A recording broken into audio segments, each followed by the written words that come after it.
Millionaire gave money to a little beggar girl and followed her. What he discovered left him paralyzed. The morning fog clung to London's historic buildings as Alexander Blackwood strode purposefully along Regent Street. Even through the expensive fabric of his bespoke wool coat, he could feel the autumn chill seeping into his bones. The street was relatively quiet at this early hour, with only a few eager shoppers peering through the windows of the luxury boutiques that lined the thoroughfare. At 45, Alexander had achieved everything society deemed worthy of respect: a thriving business empire, a mansion in Kensington, and a reputation for philanthropic endeavors that made him a darling of London's elite social circles. Yet, as he walked past the gleaming storefronts, he felt the familiar hollow sensation that had become his constant companion. The sound of a gentle melody caught his attention. It drifted through the morning air, sweet and melancholic, like a forgotten lullaby. Alexander paused, his Italian leather shoes clicking against the pavement as he turned towards the source of the music. In an alcove between two shops, a young girl sat cross-legged on a worn blanket, playing a small battered violin. She couldn't have been more than 12, her clothes clean but obviously well worn. Her dark hair was neatly braided, and despite the cold, her fingers moved skillfully across the strings. What struck Alexander most were her eyes, deep brown and filled with an intensity that seemed far too mature for her young face. As he watched, a couple walked past, dropping some coins into the empty case before her. The girl smiled and nodded in thanks, never missing a note of her haunting melody. Something about her demeanor stirred a long-buried memory in Alexander's mind, but he couldn't quite grasp it. Without conscious thought, he found himself approaching her. The girl's eyes met his briefly before returning to her instrument. Up close, he could see the violin had been lovingly maintained despite its age, the wood polished to a soft sheen. Alexander reached for his wallet, intending to leave a few pounds, but something made him hesitate. Instead, he pulled out all the cash he had, several £100 in crisp notes, and placed them gently in the case. The music stopped abruptly. The girl stared at the money, then at him, her eyes widening in disbelief. "Sir, I can't. This is too much," she stammered, her accent suggesting she was well educated despite her apparent circumstances. "Keep it," Alexander said softly. "You play beautifully." She bit her lower lip, a gesture that triggered another wave of déjà vu. "Thank you, but..." She glanced around nervously. "I really shouldn't." "What's your name?" he asked, crouching down to her level. She hesitated before answering. "Lucy." "Well, Lucy, I insist. But might I ask why you're out here playing on such a cold morning?" Something flickered across her young face. Worry, determination, and something else he couldn't quite read. "It's for my friend," she said finally. "She's very ill, and her mum can't afford all the treatments. I'm trying to help." Alexander felt a tug at his heart. "That's very noble of you. But surely your parents..." "They don't know," Lucy interrupted, then looked embarrassed at her outburst. "Please don't tell anyone. Hannah needs special medicine and every little bit helps." The name Hannah caused Alexander to stiffen slightly, though he couldn't explain why. He studied Lucy more carefully now, noting features that seemed strangely familiar: the shape of her nose, the set of her jaw. "Where is your friend being treated?" he asked, keeping his voice casual. "At the Wellington Clinic," Lucy replied, beginning to pack away her violin with careful movements. "I should go now. Thank you again, sir." Alexander stood, brushing off his knees. Something about this girl and her story pulled at him, demanding attention. The Wellington Clinic, he knew it well, having considered investing in it recently. And this girl, with her familiar features and well-spoken manner, stirred questions he couldn't ignore. As Lucy gathered her belongings, she gave him one last smile, a smile that transported him 20 years into the past, to another face with the same expression. Without making it obvious, he decided to follow her, maintaining a discreet distance. His meetings could wait. This mystery demanded his attention. The fog was beginning to lift as Lucy made her way through the gradually awakening city, her violin case clutched protectively to her chest. Alexander followed, his mind racing with possibilities and half-formed connections. Little did he know that this chance encounter on a cold autumn morning would unravel threads of his past that he had long thought safely buried. Lucy's path led through increasingly residential areas, away from the commercial heart of London. Alexander maintained his distance, using his years of business acumen to remain unobtrusive while keeping the girl in sight. She moved with purpose, suggesting she'd made this journey many times before. After 20 minutes, she arrived at a modest row house in a quiet neighborhood. Alexander watched from behind a corner as she approached the door, which opened before she could knock. A woman in her early 40s appeared, her tired face lighting up at the sight of the girl. "Lucy, love, you're early today," the woman said, ushering the girl inside.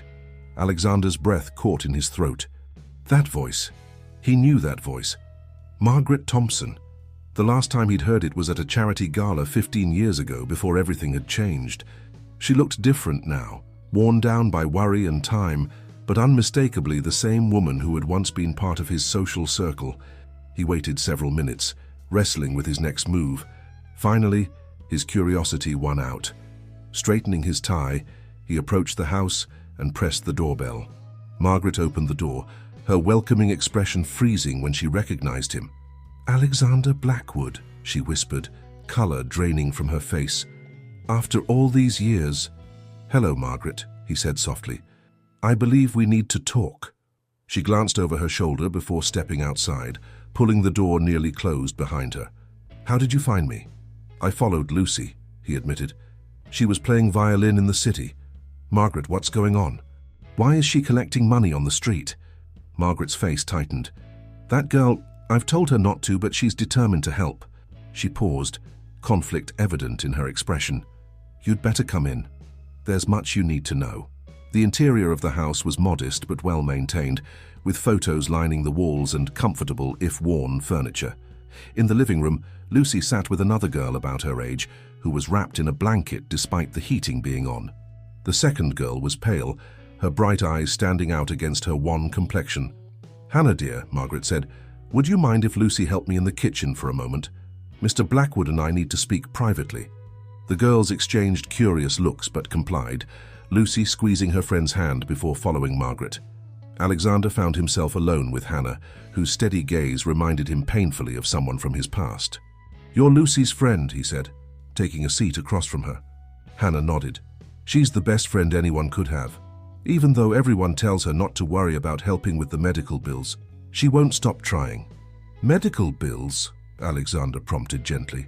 "For my treatment," Hannah explained, pulling the blanket tighter around her shoulders. "Mum tries to hide how worried she is about the cost, but I know. The new treatment at Wellington Clinic is expensive, but Dr. Richardson says it's my best chance." Alexander's mind raced. Dr. James Richardson, another name from the past. The connections were beginning to form a pattern he couldn't ignore. Before he could ask more questions, Margaret returned, her face grave. "Alexander," she said, "there's something you should know about Lucy." She hesitated, twisting her hands together. "She's not just collecting money for Hannah. She's your brother Robert's daughter." The revelation hit Alexander like a physical blow. Robert, the brother he hadn't spoken to in over a decade, not since their bitter argument about the family business.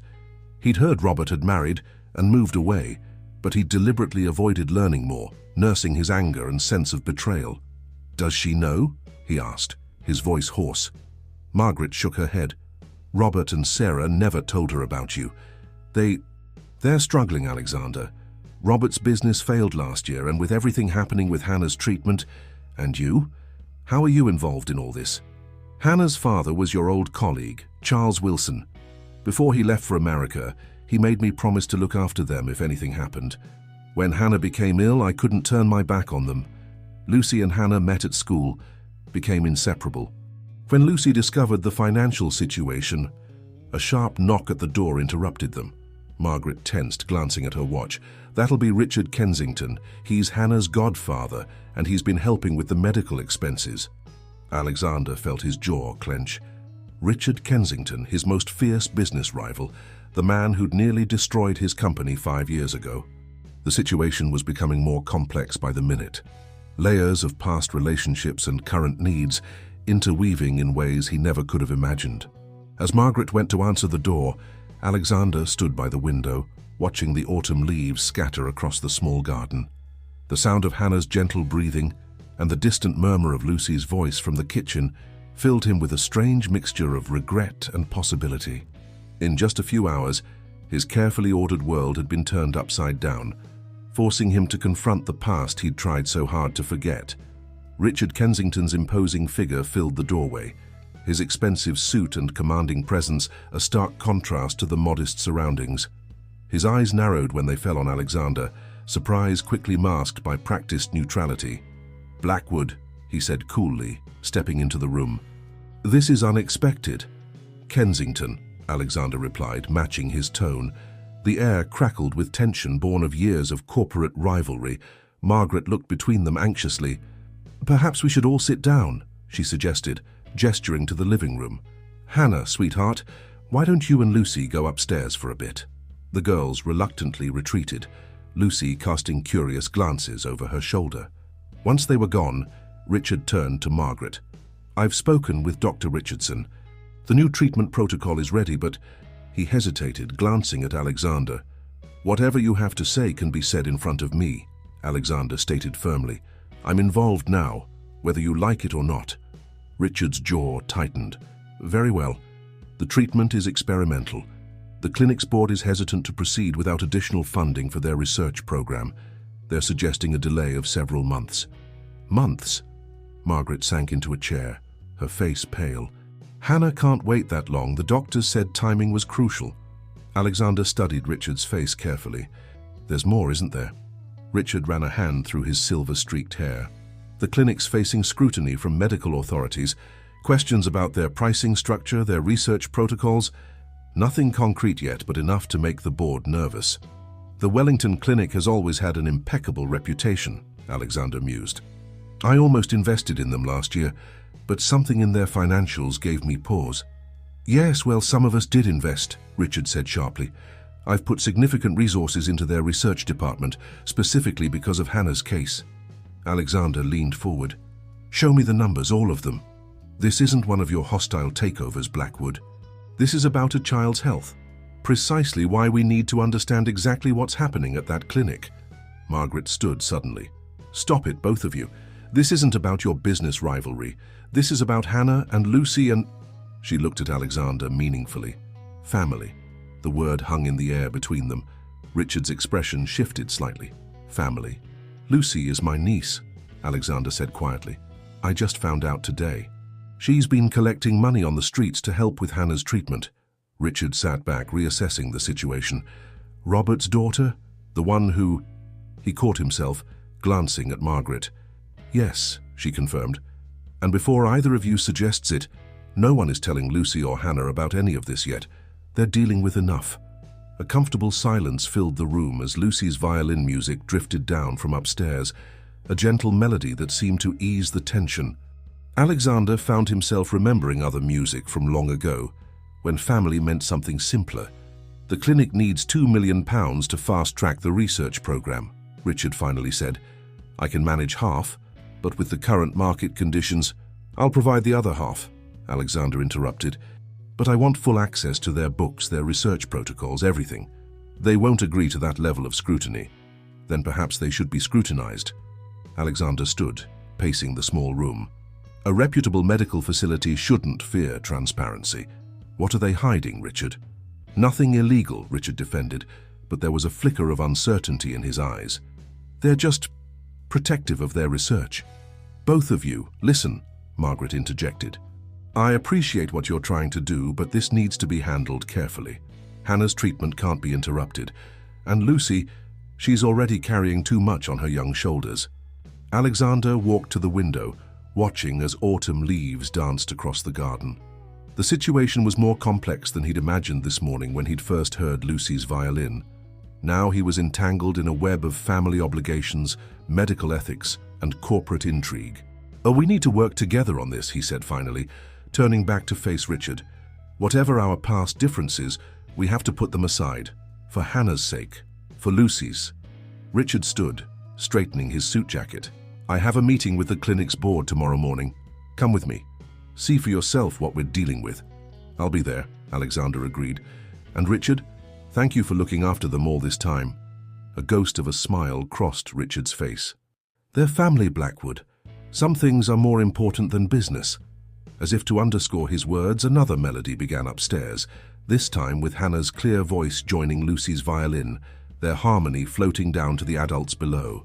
The simple beauty of it reminded them all of what was really at stake. The Wellington Clinic stood proudly in an exclusive London neighbourhood, its modern glass facade reflecting the morning light. Alexander arrived early, taking a moment to observe the steady stream of medical staff and patients entering the building. Each face held a story, he realized, just as complex as the one he'd stumbled into. Richard was waiting in the lobby, engaged in conversation with a distinguished-looking man in his 60s. "Ah, Alexander," Richard called out. "Allow me to introduce Dr.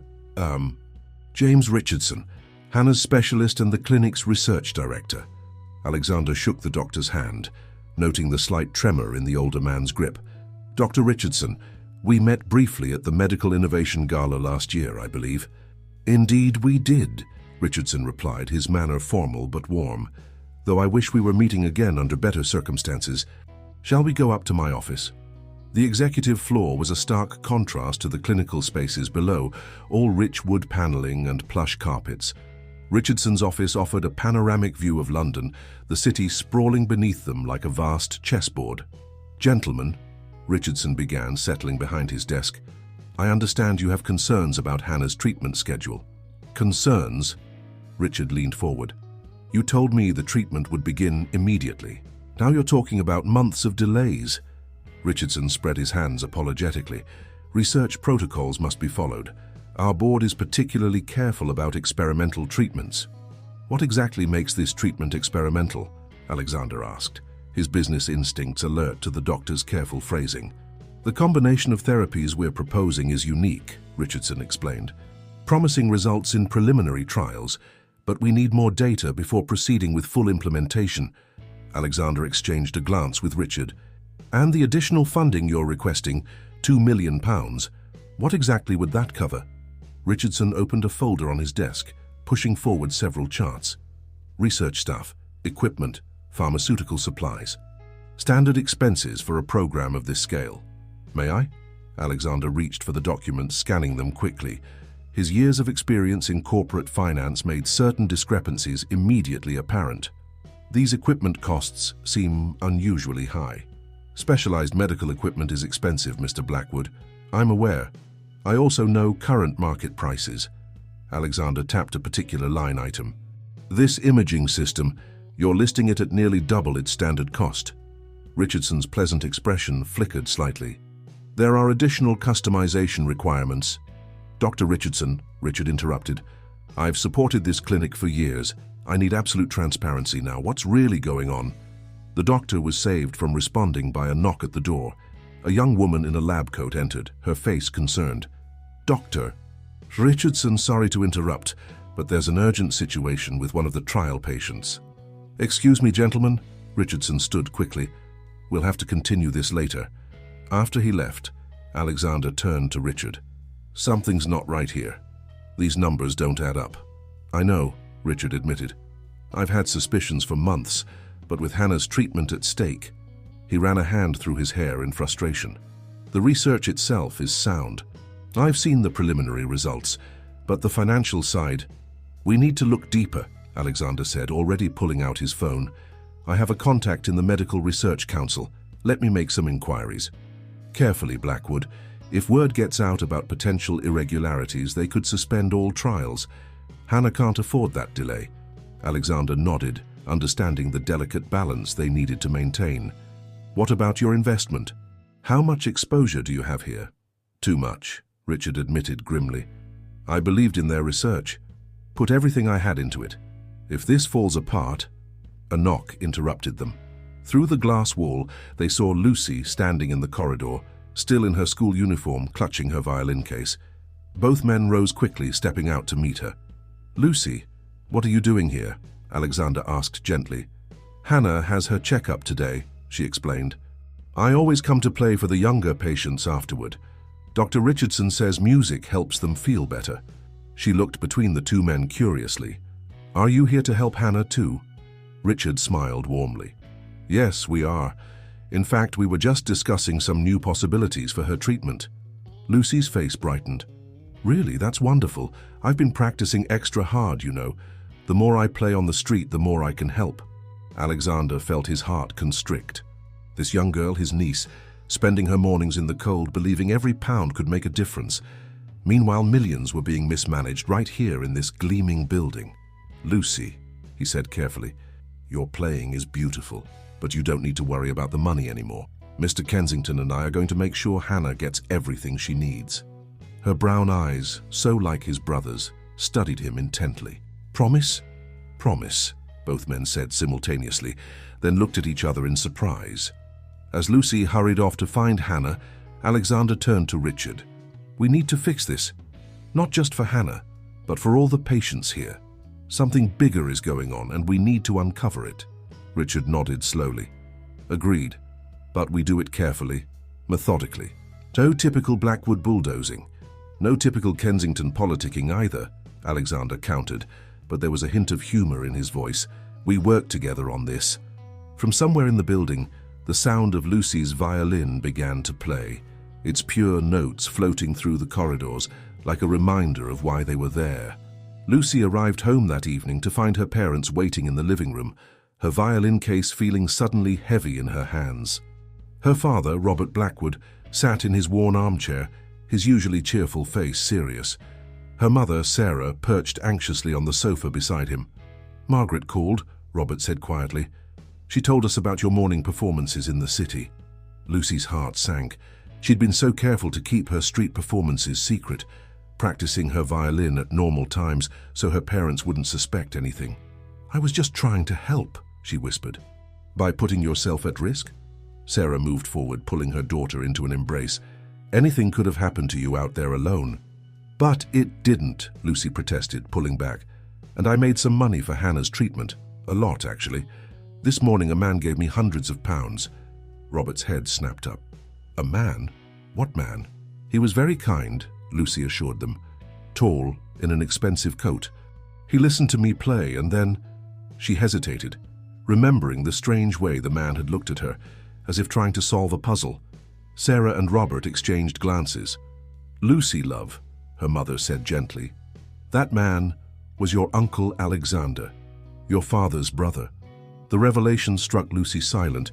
She'd known she had an uncle, of course, but her parents rarely spoke about him. Sometimes she'd caught glimpses of his name in business newspapers, or heard whispers at family gatherings, but he'd always been like a ghost at the edges of her life. "Why didn't you ever tell me about him?" she asked, looking between her parents. Robert sighed deeply, running a hand through his graying hair. "It's complicated, sweetheart. Alexander and we had different ideas about how to handle the family business.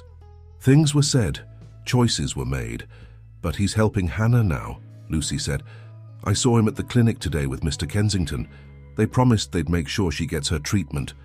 A flash of something, pride, regret, crossed Robert's face. "Did they now?" Sarah squeezed her husband's hand. "Perhaps it's time, Rob. After all these years." Before Robert could respond, the doorbell rang. Sarah went to answer it, returning moments later with Alexander himself. The two brothers stood facing each other, years of unspoken words hanging between them. "Hello, Robert," Alexander said softly. "You have an extraordinary daughter." Robert's stance softened slightly. "She takes after mother, always thinking of others before herself." Lucy watched the exchange with fascination. The two men looked remarkably alike, she realized, though her father's face was more weathered, his clothes more modest. Yet they shared the same determined set to their jaw, the same intense gaze. "We need to talk," Alexander said, "about Hannah's treatment, about the clinic, and about us." Robert nodded slowly. "Lucy, why don't you go upstairs and practice? The real kind of practice, not the secret street performance kind," he added with a slight smile. But Lucy lingered. "Dad, remember what you always tell me, about how music can heal anything." Both brothers turned to look at her. Robert's eyes softened. "I remember." "Then maybe," Lucy pulled out her violin, "maybe it can help heal this too." Without waiting for a response, she began to play. The melody was one her father had taught her years ago, a folk song their mother had sung to them as children. As the familiar notes filled the room, she saw Alexander's shoulders relax, saw her father's eyes grow moist. Sarah quietly left the room, returning with tea and biscuits, settling into her usual spot on the sofa. The simple domesticity of the scene seemed to ease the tension further. When Lucy finished playing, Alexander cleared his throat. That was Mother's favorite. I know, Robert replied. I taught it to Lucy when she first started playing. Robert, Alexander began, I've been such a fool. All these years, holding on to pride and anger. And look what I've missed. Your daughter had to play on the streets before I even knew she existed. We both made mistakes, Robert admitted. I was too proud to ask for help when my business failed, too stubborn to reach out when things got difficult. About that, Alexander shifted uncomfortably. I've been looking into your company's collapse. There were some irregularities in the way your largest investor pulled out. The timing, the conditions. Robert straightened. What are you saying? I'm saying that the same names keep coming up. Your investor, the Wellington Clinics board, certain research funding sources. Alexander paused. I think everything might be connected, and not in a good way. Lucy watched her father's face carefully. She might be young, but she remembered the days when her father's business failed, the quiet conversations between her parents late at night, the gradual disappearance of little luxuries from their lives. The clinic, Robert said slowly. Hannah's treatment. Are they involved in this too? Alexander nodded grimly. Richard and I are investigating. We've found some concerning patterns in their financial records. Richard Kensington? You're working with Richard? Robert let out a surprised laugh. Things really have changed. Desperate times, desperate measures. Alexander smiled slightly. Besides, your daughter has a way of making people see what really matters. Lucy felt warmth spread through her chest at her uncle's words. She'd spent so long trying to help Hannah, and now somehow she'd helped heal her own family too. As she watched her father and uncle begin to talk in earnest, their voices low and serious, she knew things were changing. But for the first time in a long while, the change felt like hope. The following morning, the Wellington Clinic's boardroom buzzed with tension. Alexander and Richard sat side by side, an unlikely alliance that had the other board members shifting uncomfortably in their leather chairs. Dr. Richardson stood at the head of the table, his usual composed demeanor showing signs of strain. Gentlemen, Richardson began, I understand you have some concerns about our financial operations. Concerns is putting it mildly, Richard replied, spreading documents across the polished table. We've found discrepancies in your research funding allocations going back 3 years. Alexander leaned forward. Not just discrepancies. Systematic inflation of costs, redirected funds, phantom equipment purchases. He turned to the other board members. Did any of you question why a standard imaging system was being purchased at double the market rate? One of the older board members, Dr. Helena Foster, reached for the documents. These are serious allegations, Mr. Blackwood. What exactly are you suggesting? We're suggesting, Richard interjected, that someone has been using this clinic's research program as a personal piggy bank. The question is, who? Dr. Richardson's face had grown pale. These are complex financial matters. Medical research requires... Yes, let's talk about the research, Alexander interrupted smoothly. Particularly the timeline of your experimental treatment programs. They seem to coincide perfectly with certain investment patterns, including the collapse of my brother's company. A murmur ran through the room. Dr. Foster looked up sharply. What does Robert Blackwood's company have to do with our research programs? Everything, Richard said, pulling out another file. The same investment group that pulled out of Robert's company, causing its collapse, redirected those funds here, but not to legitimate research. The money trail leads to offshore accounts, Alexander continued, accounts that seem to be connected to certain members of this board. Dr. Richardson sank into his chair. You don't understand. The pressure to produce results, to stay competitive. No, Richard's voice was hard. You don't understand. There's a young girl named Hannah who needs treatment, real treatment, not delays and excuses while you play shell games with research funds. Hannah isn't the only one, Dr. Foster said quietly. She'd been studying the documents intently. If these figures are correct, dozens of patients have had their treatments delayed or compromised while funds were diverted. Alexander stood, pacing the length of the room. We're prepared to offer a solution.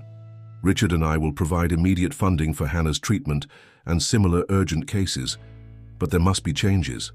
Complete transparency, Richard added. new oversight measures, and those responsible must step down. Dr. Richardson looked around the room, finding no allies among his fellow board members. The research we're doing here is vital, groundbreaking. You can't just... Actually, we can. Alexander pulled out one final document. As of this morning, Richard and I control a majority stake in this clinic. We've been quietly buying shares for the past week. The room erupted in chaos. Dr. Foster stood, raising her voice above the din. As senior board member, I move for an immediate vote of no confidence in the current administration. While the board argued, Alexander's phone buzzed with a text from Lucy. Hannah's had a rough morning, but I'm playing her favorite songs. Music helps, right? He showed the message to Richard, who smiled despite the tension. Out of the mouths of babes, he murmured. Alexander addressed the board again. This clinic was founded to help people. Somewhere along the way, some of you forgot that. Well, I have a 12-year-old niece who's been playing violin on cold street corners to raise money for her friend's treatment. She hasn't forgotten what matters. A touching sentiment, Dr. Richardson said bitterly. But medicine isn't about sentiment. It's about hard choices, practical realities.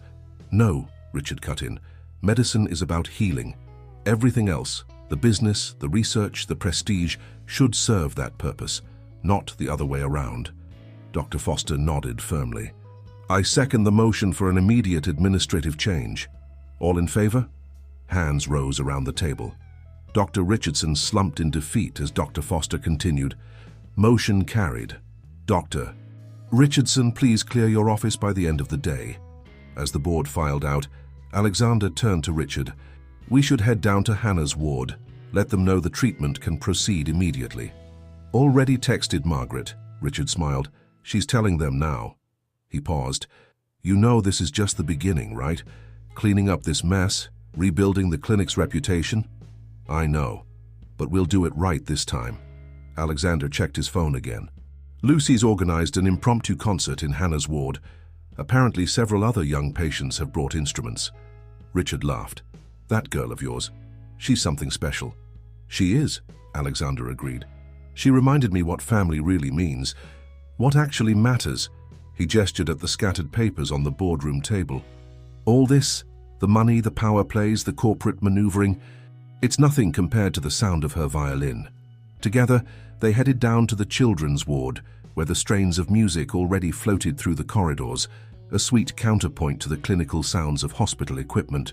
Somewhere in that melody was the beginning of healing, not just for Hannah, but for all of them. The transformation of Wellington Clinic began immediately. Under Dr. Foster's interim leadership and the watchful eyes of Alexander and Richard, the institution started to rediscover its original purpose. The administrative offices buzzed with activity as new protocols were implemented and old records were carefully reviewed. Alexander sat in what had been Dr. Richardson's office, now temporarily serving as a command center for the clinic's reformation. The view of London remained impressive, but now it reminded him of Lucy playing her violin on those busy streets, rather than the corporate power plays that had once consumed his attention. The initial audit results are in, Richard announced, entering with a thick folder. Dr. Foster's team has identified all the affected treatment programs. We can fast-track most of them within weeks. Good, Alexander nodded, studying a spreadsheet on his laptop. I've been looking at the clinic's original mission statement. It was founded as a place where innovative treatment would be available to everyone, not just those who could afford astronomical fees. Speaking of fees, Richard settled into a chair. Robert's been helping us trace the money trail. His experience with how his company was undermined has been invaluable. The man knows his numbers. Alexander smiled slightly. He always did. I should have remembered that before letting pride tear us apart. A knock at the door interrupted them. Lucy stood there, Hannah beside her, both girls clutching paper cups of hot chocolate. Uncle Alex? Lucy asked tentatively, still getting used to the title. Can we come in? Always, Alexander and Richard responded simultaneously, then shared an amused look. The girls settled on the office's comfortable sofa. Hannah looked stronger already, her cheeks showing more color. The new nurse said my latest results are really good, she announced proudly. Dr. Foster told us. Richard smiled warmly at his goddaughter. The new treatment protocol is working exactly as hoped. Lucy beamed. And did you hear? They're starting a music program for the patients. They asked me to help organize it. Really? Alexander raised an eyebrow, intrigued. Mm-hmm. Lucy nodded enthusiastically. Dr. Foster said music therapy can be really helpful. They're converting one of the old storage rooms into a music room. Some of the other patients already want to join. There's a boy who plays guitar and twin sisters who sing. Actually, Richard interjected, that reminds me. The board approved the new community outreach budget this morning. The music program fits perfectly within those guidelines. Alexander watched the girls chatting excitedly about their plans, remembering his own childhood dreams before business and profits had taken over his life. Lucy, he said suddenly, what would you think about making this official? We could establish a proper foundation for arts in medicine, with you as our youth advisor. Lucy's eyes widened. Really? But I'm just a kid who reminded all of us what really matters, Richard said softly. Sometimes it takes a child's perspective to see the simple truths adults forget. Hannah squeezed her friend's hand. You should do it, Lucy. You already know what helps make people feel better. And you're brilliant at getting others involved. Look how you got your uncle and my godfather to work together. The adults chuckled at her observation. Out of the mouths of babes, Alexander murmured. A comfortable silence fell, broken only by the distant sounds of the city below. Then Lucy spoke up, her voice thoughtful. Dad told me something interesting last night. He said that when you were both young, you and he used to put on concerts for your parents. He played piano and you played violin. Alexander felt his throat tighten. I haven't played in years. Maybe, Lucy hesitated, then continued more boldly. Maybe you could start again? We could play together sometimes. The simple suggestion carried such weight of possibility, of healing, of reconnection, of joy rediscovered. Before Alexander could respond, his phone buzzed with a message from Sarah, Lucy's mother. Family dinner tonight. Robert's making his famous shepherd's pie. He showed the message to Lucy, whose face lit up. Dad's shepherd's pie is the best. And after dinner, maybe we could play a little music, Alexander finished for her.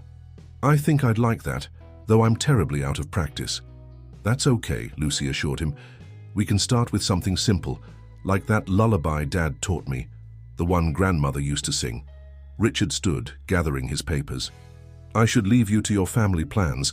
Hannah, love, shall we head back to your room? Your mother will be here soon.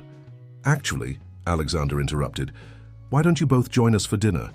Sarah always makes too much food and, he smiled at Hannah. I have a feeling Lucy would love to give an after-dinner performance for everyone. The girls exchanged excited glances. Can we, Uncle Richard?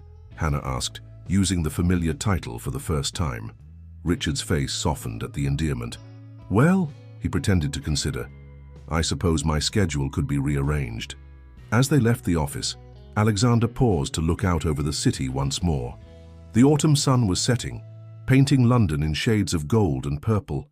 Somewhere in those streets a week ago, a young girl had played her violin, unknowingly setting in motion changes that would affect so many lives. Lucy appeared at his side. What are you thinking about, Uncle Alex? He put an arm around her shoulders. About music, about family, about how sometimes the most important things in life come in unexpected packages. Like finding an uncle you never knew you had? She asked cheekily. Exactly like that, he agreed, giving her a gentle squeeze. Now, shall we go see about that shepherd's pie? Robert Blackwood's modest kitchen was filled with the warm aroma of shepherd's pie and the sound of cheerful conversation. Sarah moved efficiently between the stove and the counter, while Margaret helped set the table. The small space was crowded but cozy, with everyone pitching in to help. Just like old times, Robert commented, watching Alexander chop vegetables for the salad. Remember when we used to help Mother in the kitchen? You mean when we used to steal bits of food when she wasn't looking? Alexander replied, smiling at the memory. In the living room, Lucy and Hannah sat with Richard, showing him their ideas for the clinic's music program. Papers covered the coffee table, filled with the girls' neat handwriting and enthusiastic doodles. We could have regular concerts, Lucy was explaining, not just for the patients but for their families too, and maybe we could teach the younger children simple instruments like percussion. And we need comfortable chairs, Hannah added. Sometimes it's hard to sit for long periods during treatment. Richard nodded seriously, taking notes on his tablet. All excellent suggestions. Dr. Foster will be very impressed with your thorough planning. The doorbell rang, and Sarah returned moments later with Dr. Foster herself, who had been invited to join them. The distinguished doctor carried a bottle of wine and a folder tucked under her arm. "I hope you don't mind shop talk at dinner," she said, handing the wine to Robert. "But I have some wonderful news about the treatment programs." "Dinner first," Sarah insisted warmly. "Business can wait until we've enjoyed Robert's cooking." They gathered around the extended dining table. A tight fit, but nobody seemed to mind. The shepherd's pie was served, complemented by Alexander's salad and fresh bread Margaret had brought. "This is delicious," Dr. Foster commented. "I can see where Lucy gets her attention to detail." Lucy beamed at the praise, then turned to her father. "Dad, will you tell everyone about the concerts you and Uncle Alex used to give?" Robert glanced at his brother, who nodded encouragingly. "Well, we weren't exactly the Mozart family, but we did love our music.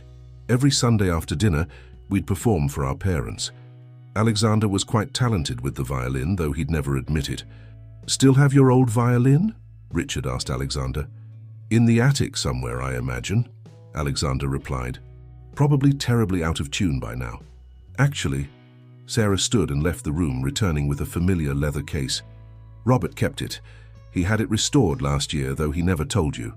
Alexander stared at his brother in surprise. Robert shrugged, looking slightly embarrassed.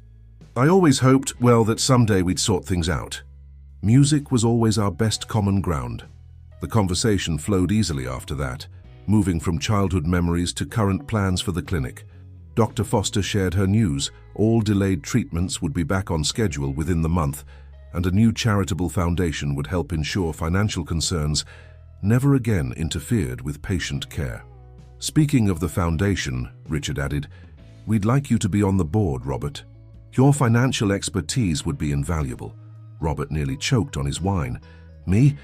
But after my company's collapse—" "Which wasn't your fault," Alexander interrupted firmly. "Your analysis of the clinic's records proved that. We need your skills, brother." After dinner, they gathered in the living room. Lucy retrieved her violin, and after some gentle persuasion, Alexander took out his old one. The familiar weight in his hands brought back a flood of memories. "Shall we?" Lucy asked, positioning her violin under her chin. "Remember the lullaby?" Alexander nodded, and together they began to play. The melody was simple, but beautiful, their violins weaving together in perfect harmony. Hannah closed her eyes, smiling peacefully, while Margaret wiped away a quiet tear. As they played, Alexander looked around the room, at his brother's proud face, at Richard's relaxed posture, at Dr. Foster's appreciative smile, at Sarah and Margaret's clasped hands. A week ago, these people had been strangers, adversaries, or long-lost family.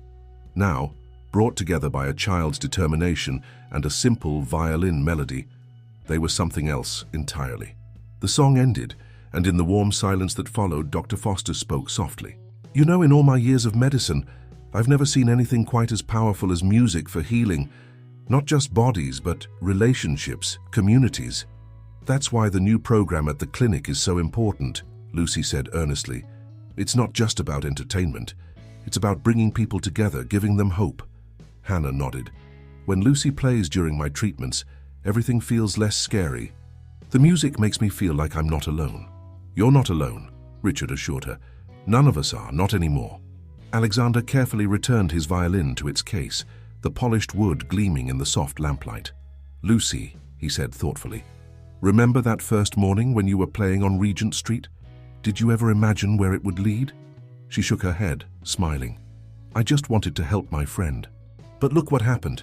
We got a whole family instead. And a transformed clinic," Dr. Foster added. "And a new foundation to help others," Richard contributed. Robert stood, raising his glass. "To music," he proposed. "To family," Alexander added. "To healing," Dr. Foster suggested. Lucy and Hannah looked at each other, then said in unison, "To friendship." The glasses clinked, and as the evening continued, more music filled the small house. Outside, London continued its eternal rhythm, but inside this warm room a new harmony had been found, one that would continue to resonate through all their lives. The Wellington Clinic's newly renovated music room sparkled in the morning sunlight. The once dusty storage space had been transformed into a warm, welcoming sanctuary, with comfortable chairs, soft lighting, and a variety of instruments carefully arranged along the walls. Lucy stood in the center, supervising the placement of the final touches, colorful artwork created by the patients themselves. "The acoustic panels are installed perfectly," she declared to Alexander, who watched with amusement as his young niece directed the proceedings with the confidence of a seasoned professional. Hannah helped choose the colors. She said they needed to be cheerful but not too bright. "Speaking of Hannah," Alexander checked his watch, "her final assessment is this morning, isn't it?" Lucy nodded, her face brightening. "Dr. Foster says the treatment has been more successful than they'd hoped. She might even be able to go home next week." The news hung in the air like a sweet note of music. 3 months had passed since the dramatic changes at the clinic, and the results were evident everywhere, from the increased efficiency of the treatments to the smiling faces of the staff and patients. "Uncle Alex?" Lucy's voice turned thoughtful. "Remember when you asked me to be the youth advisor for the foundation? Of course. You've done an amazing job." "Well, I've been thinking." She pulled out a carefully prepared presentation folder from her violin case. "I have some new ideas about expanding the program." Alexander took the folder, impressed by its professional appearance. "Tell me more." "We could partner with local music schools," Lucy explained, pointing to her detailed notes. "They could provide instructors, and we could offer scholarships to patients who want to continue studying music after their treatment. And look at these statistics." She flipped to a chart showing the positive impact of music therapy on recovery rates. "Lucy Blackwood," Alexander shook his head in wonder, "you've thought of everything." "Actually," she grinned, "Dad helped with the financial projections, and Uncle Richard suggested the scholarship idea. It's been a real family project." The mention of family warmed Alexander's heart. The past months had seen not just the clinic's transformation, but the healing of long-broken bonds. Regular family dinners had become a cherished tradition, often ending with impromptu concerts where Alexander and Lucy played while Robert accompanied them on the piano he'd finally brought out of storage. A knock at the door interrupted his thoughts. Dr. Foster entered, accompanied by a gentleman in an expensive suit. "Mr. Blackwood, Lucy, I'd like you to meet Mr. James Peterson from the Royal Medical Association. He's here to evaluate our music therapy program." Lucy straightened her shoulders, switching smoothly into her role as program coordinator. "Welcome, Mr. Peterson. Would you like a tour of our facilities?" The evaluator smiled, clearly charmed by her professionalism. "I'd be delighted, young lady." As Lucy led them around the room, explaining each feature with expertise beyond her years, Alexander noticed Richard hovering in the doorway, trying to catch his attention. He stepped out into the hallway. "Just got off the phone with the investment committee," Richard said quietly. "They've approved the expansion budget. We can implement all the planned improvements, including Lucy's scholarship program." "Excellent timing," Alexander nodded towards the music room. "The Royal Medical Association's here to evaluate us." Richard's eyebrows rose. "Already? That was fast. Word's getting around about what we're doing here. The changes we've made, the lives we're improving." Alexander paused, watching through the window as Lucy demonstrated how they'd adapted instruments for patients with limited mobility. "It's becoming a model for other institutions." "Speaking of models," Richard pulled out his tablet, "Robert's finished the projections for the next phase. The numbers look good, really good. We could potentially open similar programs in other cities within the year." Alexander smiled. "Remember when we were bitter rivals, focused only on profit margins?" "Seems like a lifetime ago," Richard agreed. "Your niece has a lot to answer for, changing us all like this." Inside the music room, Lucy was now showing Mr. Peterson a video of their first patient concert. The footage showed children of various ages performing together, their medical equipment temporarily forgotten as they lost themselves in the joy of making music. "The thing is," Lucy's voice drifted through the open door, "when you're playing music, you're not just a patient anymore. You're a musician, an artist. It changes how you see yourself and how others see you too." Alexander watched as the evaluator scribbled notes furiously, nodding with obvious approval. Dr. Foster caught his eye and gave a subtle thumbs up. "She's remarkable," Richard murmured. "Do you think she has any idea how many lives she's touched?" "Probably not," Alexander replied. She just wanted to help her friend. Everything else, the program, the foundation, bringing the family back together, it all grew from that simple desire to help. They watched as Lucy concluded the tour, handling Mr. Peterson's questions with poise and confidence. The young girl who had once played violin on street corners had blossomed into something extraordinary, a beacon of hope for others, a bridge between broken relationships, a reminder of what truly mattered in life. As the evaluation concluded and handshakes were exchanged, Lucy caught sight of her uncle and godfather in the doorway. Her smile was radiant as she hurried over to them, clutching her presentation folder. "Mr.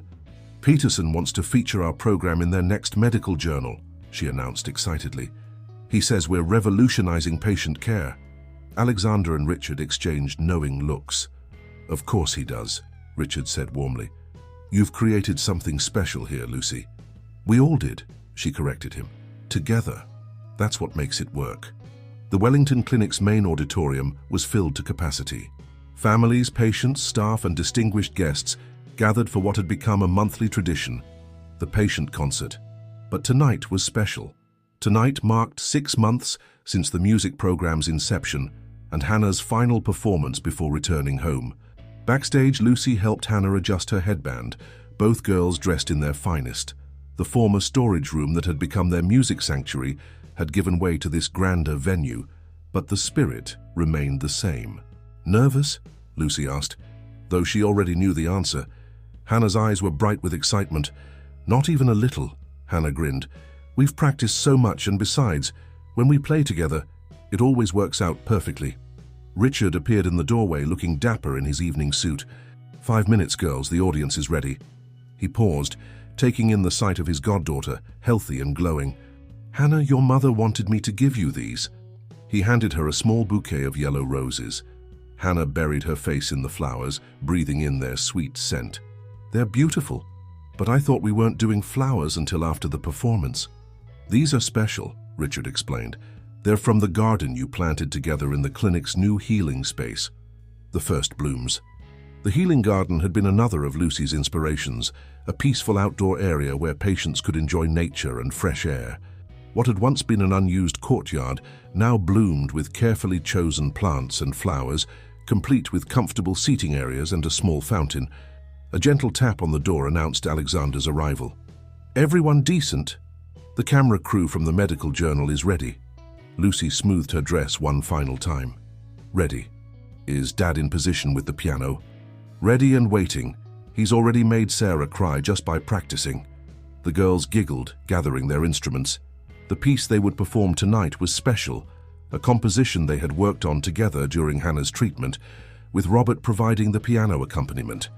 It told their story in music: friendship, challenge, hope, and triumph.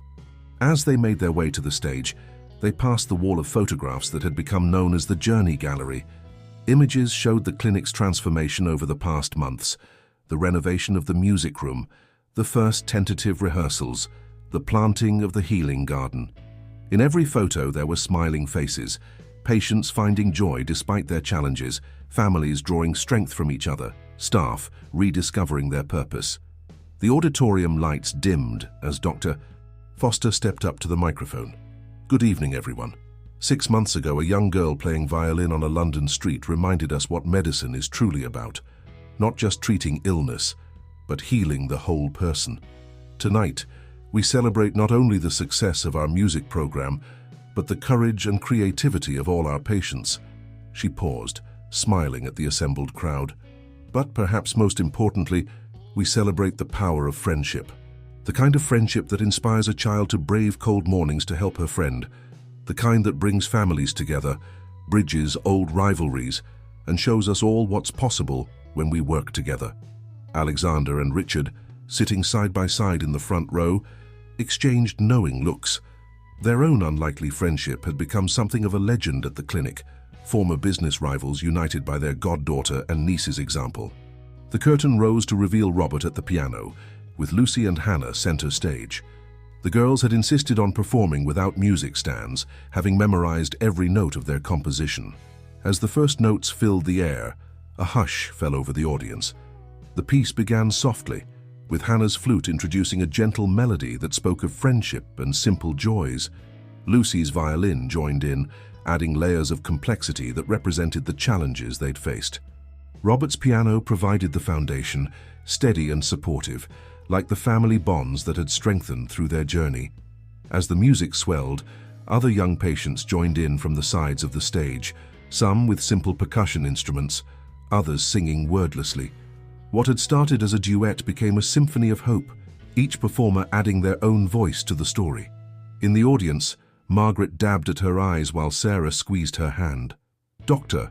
Foster beamed with pride, while Mr. Peterson from the Royal Medical Association scribbled enthusiastically in his notebook. But perhaps the most touching sight was Alexander, who had taken out his own violin and was playing softly along from his seat, adding another layer of harmony to his niece's music. The piece built to a triumphant crescendo before gentling into a final, peaceful resolution.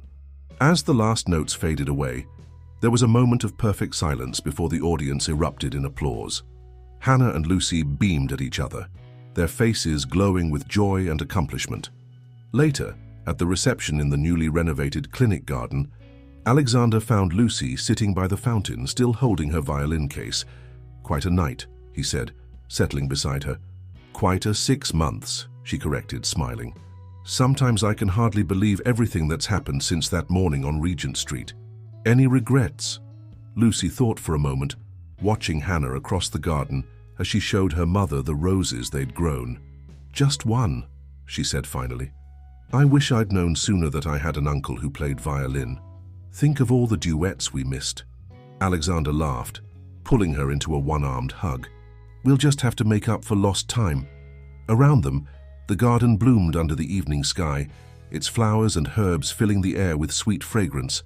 The fountain's gentle music provided a backdrop to the happy chatter of guests, while inside the clinic the lights of the music room glowed warmly, ready for tomorrow's lessons and rehearsals. "You know what, Uncle Alex?" Lucy said thoughtfully. "Hannah always says music helped heal her, but I think it healed all of us in different ways." Alexander looked around at their gathered family.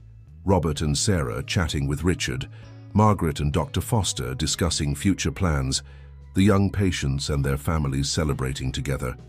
"I think you're right, Lucy. I think you're absolutely right."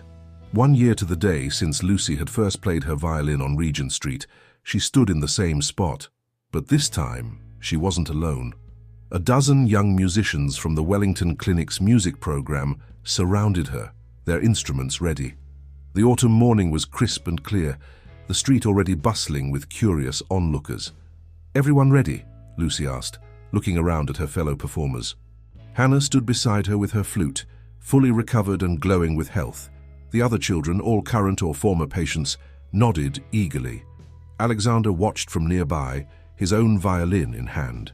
The impromptu street concert had been Lucy's idea, a way to mark the anniversary and raise awareness for the foundation's upcoming expansion. The local news had gotten wind of the event, and a small crowd of reporters hovered discreetly nearby. Robert adjusted the portable piano keyboard they'd set up, sharing a smile with his brother. "Just like old times," he murmured, though our audience was usually just Mum and Dad. The music began softly, Lucy's violin introducing the melody they'd composed together, a piece that told their story of healing and hope. One by one, the other instruments joined in, filling the street with harmony. Passers-by stopped to listen, many dropping donations into the collection boxes marked Wellington Clinic Music Foundation. From the clinic's boardroom window several streets away, Richard and Dr. Foster watched the live feed on a tablet. They were in the middle of a meeting with representatives from 3 other hospitals, all interested in implementing similar programs. "The results speak for themselves," Dr. E. Foster was saying, gesturing to the charts displayed on the screen behind her. "Patient recovery rates have improved significantly since implementing the integrated music therapy program. But more than that, we've seen a complete transformation in the overall healing environment. And the financial model is sustainable," Richard added, pulling up another set of figures. "The foundation ensures that every child who needs treatment can access it, regardless of their family's circumstances." Back on Regent Street, the performance was drawing to a close. Lucy stepped forward to address the gathered crowd, her voice clear and confident. 1 year ago, I stood here playing my violin, hoping to help my best friend. I never imagined where that morning would lead. Today, the Wellington Clinic's music program helps hundreds of children find strength and joy through music during their treatment. She paused, looking around at her fellow musicians. Each of these performers has their own story of healing, their own journey through illness and recovery. Music didn't just help us feel better, it helped us find each other, build friendships, and create something beautiful together. Alexander felt a gentle touch on his arm and turned to find Sarah beside him, holding up her phone. "The online donations are pouring in," she whispered excitedly. "People are sharing the live stream all over social media." The performance concluded with the piece Lucy and Hannah had composed for Hannah's final concert 6 months ago. As the last notes faded away, the street erupted in applause. Reporters surged forward, eager to interview the young musicians. "Lucy," one journalist called out, "what's next for the foundation?" Lucy looked to her uncle, who nodded encouragingly. "We're expanding," she announced proudly. 3 more hospitals will be starting music programs in the next month. Our dream is that every child undergoing treatment will have access to music therapy and the chance to be part of a musical community. "And what about you?" another reporter asked. "Will you continue playing on the streets?" "Actually," Lucy smiled, "I've been accepted to the Royal Academy of Music's junior program, but I'll always come back here to play. This spot on Regent Street is where everything began, where I learned that sometimes the smallest actions can lead to the biggest changes." Alexander watched his niece handle the interviews with grace and poise, remembering the determined young girl he'd encountered a year ago. She'd grown so much, yet retained the same pure desire to help others that had first drawn him to her. As the crowd began to disperse, Hannah approached Lucy with tears in her eyes. "Thank you," she said simply, hugging her friend, "for everything." "That's what best friends are for," Lucy replied, returning the embrace. Robert began packing up the keyboard, pausing to look at his daughter with pride. "She reminds me so much of Mother," he said softly to Alexander. "Always putting others first, always seeing the best in people." "She brought us all back together," Alexander agreed. "Showed us what really matters." The autumn sun climbed higher in the sky as the street returned to its normal rhythm, but something had changed. A reminder had been planted in the hearts of all who'd witnessed the performance, a reminder that healing could come in many forms, and that music had the power to bridge any divide. Lucy carefully packed away her violin, the same instrument that had started it all. "You know what, Uncle Alex?" she said thoughtfully. "I used to think I was just trying to help Hannah, but really the music helped all of us find our way home." Alexander squeezed her shoulder gently. "Home isn't just a place, Lucy. It's the people who help us become our best selves." As they walked together toward the clinic for the Foundation's board meeting, the sounds of London's bustling streets seemed to create their own kind of music, a symphony of life, hope, and endless possibilities. The Wellington Clinic's annual gala was in full swing. The grand ballroom transformed into an elegant concert hall. Photographs from the past year lined the walls. Children playing instruments, families embracing, the healing garden in full bloom. At the center of it all stood a simple violin case, positioned in a glass display with a small plaque, "Where Hope Begins." Lucy, dressed in a flowing blue gown, moved through the crowd with Hannah at her side. They greeted patients and families they'd come to know over the past year, each with their own story of healing and transformation. The girls had grown taller, more confident, but their friendship remained as strong as ever.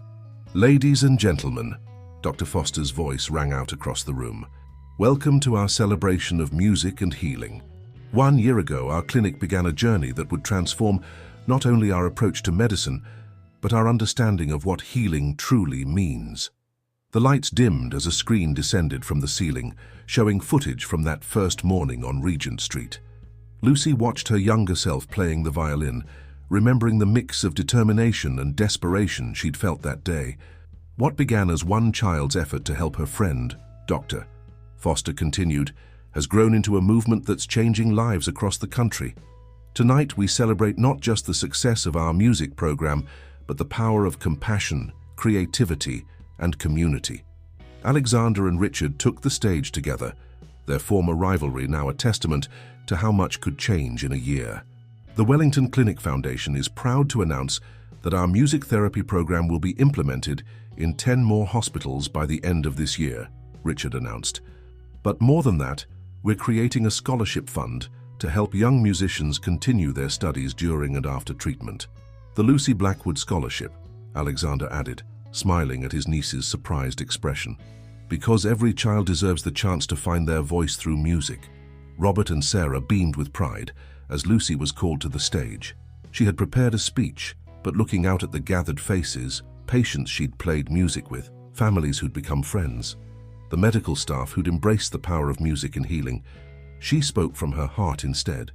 When I first started playing on Regent Street, I thought music was just a way to earn money for my friend's treatment. But music became so much more than that. It became a bridge between people, a language of hope, a reminder that even in our darkest moments, beauty can still exist. She gestured to the photographs on the walls. Look at these faces. Every smile, every achievement, every moment of joy. They're all part of a greater symphony. A symphony that reminds us we're not alone in our struggles, that healing isn't just about medicine, but about the connections we make and the love we share. Hannah joined her on stage, bringing their instruments. Together, they began to play, not the complex pieces they'd mastered over the year, but the simple lullaby that had first brought the Blackwood brothers back together. Alexander and Robert exchanged glances, then moved to join them. Alexander with his violin, Robert at the piano. The melody filled the room, sweet and pure, carrying with it echoes of all that had happened in the past year. As they played, other young musicians from the program gradually joined in, each adding their own voice to the harmony, until the music swelled into something greater than any one instrument could create. Margaret wiped away tears as she watched from the audience, remembering the worried mother she'd been a year ago. Now Hannah was healthy, flourishing, her musical talent blooming alongside her recovery. Dr. Foster stood nearby, her face glowing with satisfaction at how far they'd come. The performance concluded to thunderous applause, but Lucy wasn't finished. She stepped forward once more, her voice strong and clear. Tonight isn't just about celebrating what we've achieved. It's about looking forward to what comes next. Every day I meet children who discover that they're more than their illness, that they have gifts to share with the world. Through music, they find strength they never knew they had. She turned to her uncle Alexander. Someone once told me that the greatest wealth isn't measured in money, but in the lives we touch and the changes we inspire. Looking around this room tonight, I know that's true. The evening continued with more performances, more stories shared, more plans made for the future. The Wellington Clinic had become more than a medical facility. It was a community, a place where healing happened in ways that couldn't be measured by traditional medicine alone. Later, as the gala wound down, Lucy found herself back at the display case with her old violin. Hannah joined her, linking their arms together. Hard to believe it all started with this, Hannah mused, looking at the instrument. Actually, Lucy smiled, it started with friendship. The music just helped us share it with the world. From across the room, Alexander watched the two girls, remembering his own transformation over the past year. His life had once been measured in profit margins and business deals. Now it was measured in smiles, in music, in moments of connection and healing. Robert approached, carrying their mother's old music box, a surprise gift for Lucy. Ready for the next chapter? He asked his brother. Alexander nodded, watching as Lucy and Hannah gathered their friends for one last impromptu performance. The music never really ends, does it? It just keeps finding new ways to play on. As the sound of young voices and instruments filled the air once more, the brothers shared a smile, knowing that their family's symphony had only just begun. In the end, it wasn't just about the healing power of music. It was about the healing power of love, of friendship, of family found and restored. And that was a song that would play on forever.